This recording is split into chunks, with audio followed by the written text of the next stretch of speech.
Fala pessoal, tudo certo com vocês? Então agora nós vamos para o estudo individual dos premolares inferiores, ok? Então, começando pelo primeiro premolar inferior, face vestibular descendente. Vai lembrar do canino, ou seja, aquele formato pentagonal, porém menos alta. Então o canino ele é um dente mais bojudo, tá? E o inferior ele é mais comprido, né, do que largo. Então ele dá aquela impressão de que ele é mais estreito, ok? Então o primeiro premolar inferior ele vai ser menos alto que o canino, mas vai lembrar o canino, ou seja, vai lembrar aquele formato pentagonal. É bilateralmente simétrico, ou seja, as arestas longitudinais do primeiro premolar inferior, elas vão ser do mesmo tamanho. Pode haver as assimetrias, ou seja, as variações anatômicas, tá? E aí pode se tornar um pouquinho menor, pode se tornar um pouquinho maior, dependendo da variação, ok? E a face lingual? É bem menor que a vestibular, ou seja, isso já mostra pra gente que a cúspide da vestibular ela é maior do que a cúspide da lingual, ok? Então, ela é bem menor que a vestibular devido à acentuada convergência das faces proximais em direção à lingual e cervical, ou seja, bem estreito esse dente, então bem convergente, e isso dá uma impressão da cúspide ser bem menor, ou seja, a face lingual é bem menor do que a vestibular.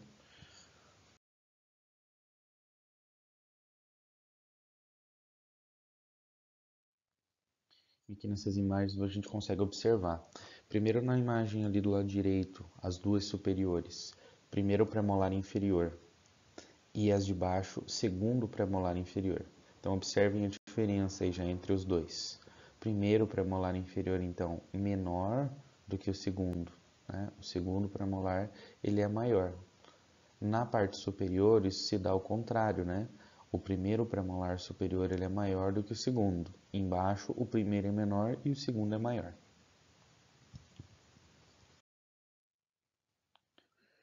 Então aqui a gente consegue observar na imagem também, ó, agora da esquerda para a direita, aquela primeira imagem da vestibular, primeiro premolar inferior. A imagem do meio é o segundo premolar inferior e a terceira imagem é a sobreposição das duas, né? A linha tracejada é o primeiro premolar inferior e a linha contínua é o segundo premolar inferior. Então a gente consegue observar que em questão de tamanho, o primeiro premolar inferior é mais reduzido do que o segundo. E pela face proximal, aí a gente consegue observar também. Então, o primeiro premolar inferior, olha a diferença de uma cúspide para outra, né? Então, a cúspide vestibular, ela basicamente domina esse dente. No meio, então, a gente tem o segundo premolar inferior, né? Que ele já é um pouquinho mais gordo, no sentido vestíbulo lingual, ele é mais amplo. E por último ali é a sobreposição das duas imagens.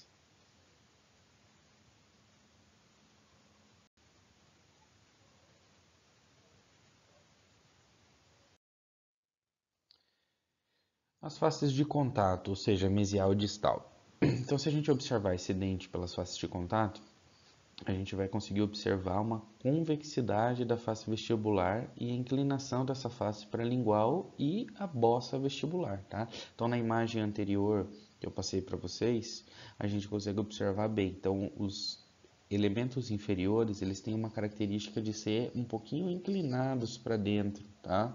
Ou seja, um pouquinho inclinados voltados para a face lingual, né?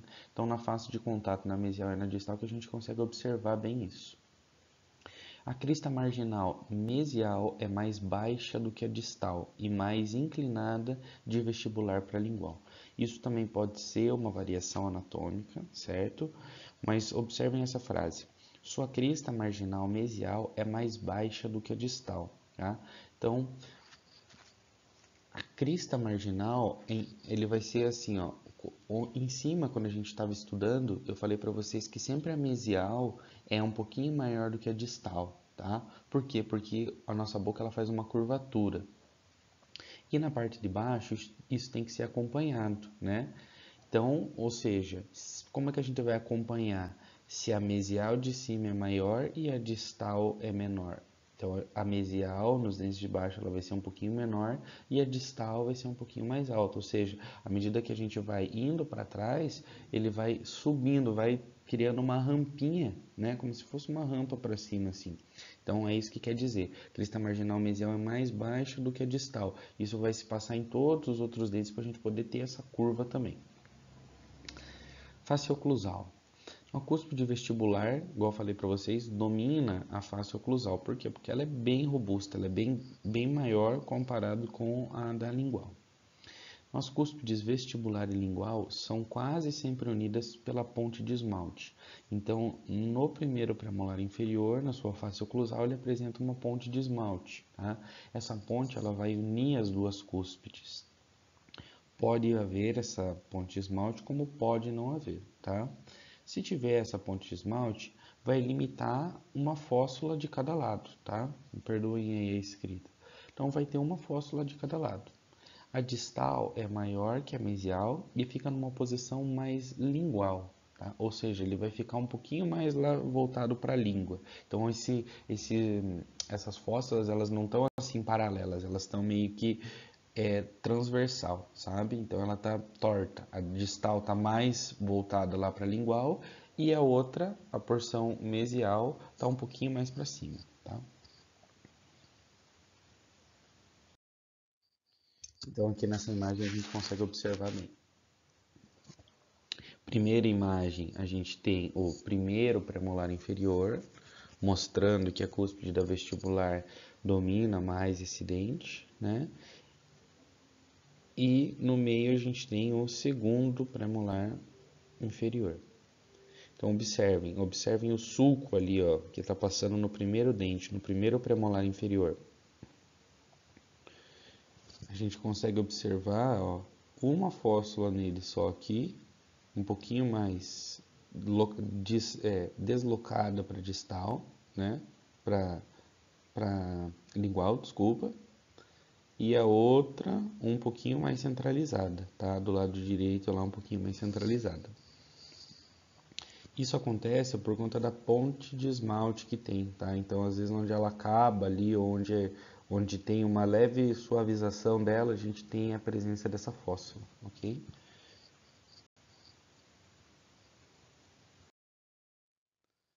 E o segundo premolar inferior? A face vestibular dele vai ser igual à do primeiro premolar inferior, porém a cúspide é menos pontiaguda, ou seja, a cúspide vestibular dele não vai ser tão pontuda comparado com a do primeiro premolar inferior.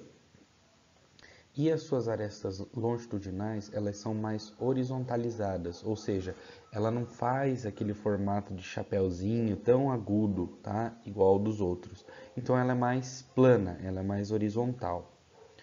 Como no primeiro pré-inferior, a face vestibular inclina-se para a lingual nos terços médio e oclusal. Então, para os dentes posteriores, a gente vai ter sempre esse padrão.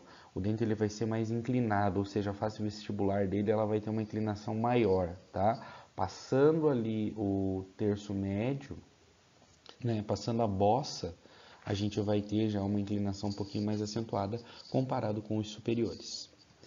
Face lingual desse dente, ela vai ser mais larga do que a do primeiro premolar inferior, tá? Podendo ser tão larga quanto a face vestibular. Por quê? Porque esse dente ele pode se apresentar bi ou tricuspidado, tá? Então por isso que ele é um dente um pouco maior. Olha lá. Então a cúspide lingual é muitas vezes dividida em duas, uma mesial maior e outra distal menor. Então esse dente ele fica ou bicuspidado ou tricuspidado se ele tiver duas cúspides, né? Se ele tiver um sulco, aquele sulco principal ocluso lingual que divida, né? Então essa cúspide. Então pode ser que haja ou pode ser que não haja. Tudo vai depender, é uma variação anatômica daí. Então, aqui nessa imagem a gente consegue observar as arestas longitudinais mais horizontais, né? A ponta da cúspide desse dente que não é tão pronunciada. A gente consegue observar também que tanto a face vestibular como a lingual elas são um pouco mais largas, né? E na última foto ali a gente consegue observar bem a inclinação, ó, do terço médio e do terço oclusal do meu dente em direção à face lingual. Face de contato. Mesial mais alta e mais larga, tá? Como este dente apresenta a cúspide lingual proporcionalmente maior, as convergências das bordas vestibular e lingual é menos aguda do que no primeiro pré, tá? Então, ou seja, ele vai ter a cúspide maior. Então, a convergência, a inclinação vai ser um pouquinho menos aguda, tá? Por quê? Porque no primeiro premolar inferior, a cúspide lingual ela é muito menor. Então, ela dá uma impressão de ser muito mais convergente, ok? E a face oclusal?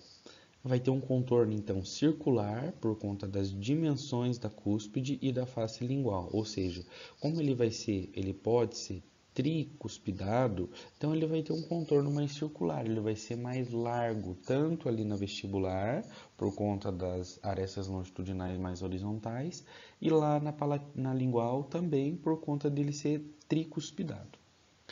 Então, seu sulco principal mesiodistal, ou seja, que vai da mesial para distal, ele é em forma de arco aberto para vestibular, ou seja, ele não passa assim, ó, horizontal no meio no meio ali entre a cúspide vestibular e a cúspide lingual. Então ele fica em forma de arco, ele é como se fosse um chapéuzinho. Então ele vai mais lá para lingual e volta, tá? Então forma de arco aberto para vestibular.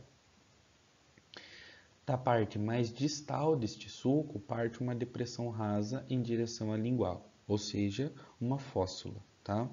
Vai descer ali, então, ó, da parte mais distal desse sulco, a parte mais distal desse sulco vai ser uma fóssula, tá? Vai partir uma depressão rasa em direção à lingual, ou seja, dessa fóssula a gente vai ter ali a divisão das duas cúspides.